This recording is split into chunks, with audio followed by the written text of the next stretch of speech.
जानू प्यार में तहरा पड़ गईली, रही पहिले न इतना बिगड़ गईली। ओ जानू प्यार में सिंगर छोटू प्रेमी ऑफिशियल, सिंगर छोटू प्रेमी ऑफिशियल कुम्हिया, सिंगर छोटू प्रेमी ऑफिशियल कुम्हिया, सिंगर छोटू प्रेमी ऑफिशियल कुम्हिया, सिंगर छोटू प्रेमी ऑफिशियल कुम्हिया। ऐसन तू का कइला, दिलवे में समा गइला। ऐसन तू का कइला, दिलवे में समा गइला।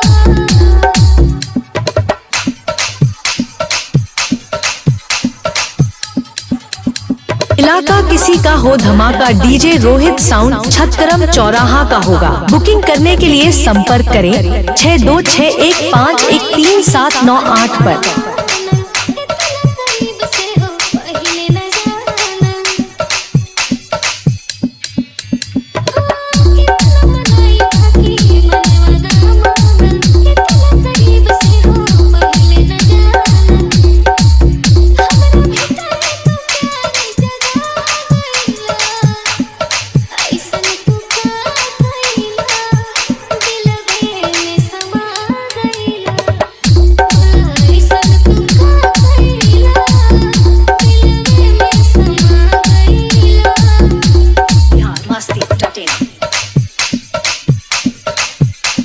इलाका किसी का हो धमाका, डीजे रोहित साउंड छतरम चौराहा का होगा। इलाका किसी का हो धमाका, डीजे रोहित साउंड छतरम चौराहा का होगा।